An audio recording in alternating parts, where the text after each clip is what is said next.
Today's video is about understanding credit scores and how you can improve them.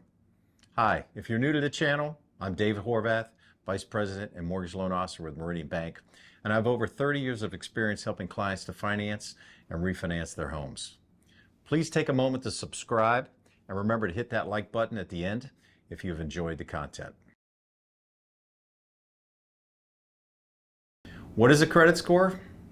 Well, a credit score is a numerical representation of your credit worthiness, which lenders use to assess the likelihood that you will repay the borrowed money, typically ranging from 300 to 850. A higher credit score indicates better credit worthiness.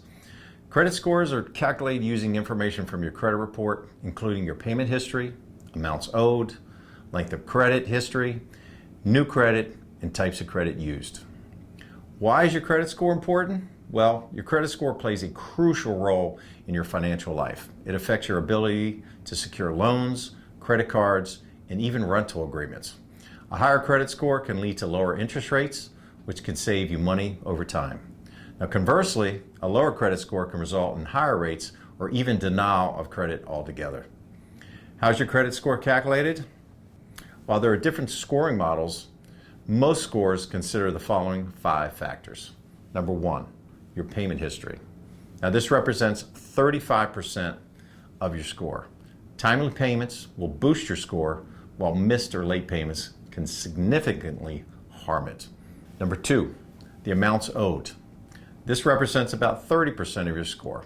Now this considers your credit utilization ratio, which is the amount of credit you're using compared to your total available credit.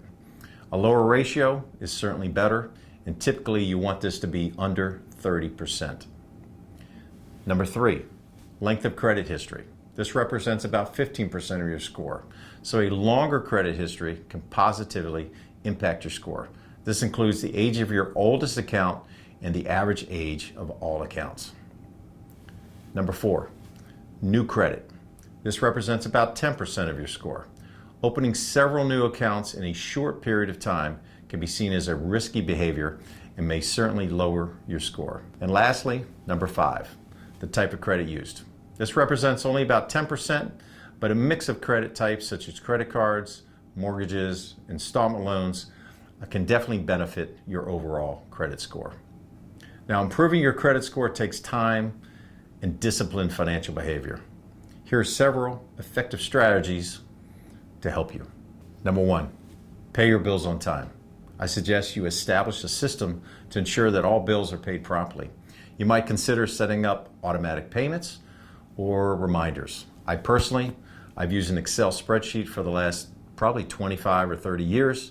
It works for me. Every month I go down and I check off all the bills that I paid and when I paid them, and this way I don't miss any. Number 2, reduce your credit card balances. Aim to keep your credit utilization ratio below 30%. Paying down existing debt can have a quick and positive effect on your score. Number 3, avoid opening new accounts too quickly. So you might want to limit the number of new credit applications, as each inquiry can slightly lower your score. Number 4, check your credit report for errors.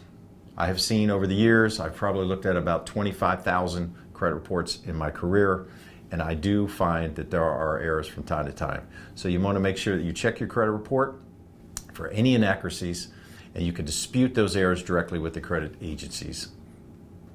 And number 5, keep old accounts open, even if you don't use them frequently. I've been doing this with a credit card I've had for probably 35 years. When I was in college, I got a credit card, and I keep using it about every 6 months to keep it open and active.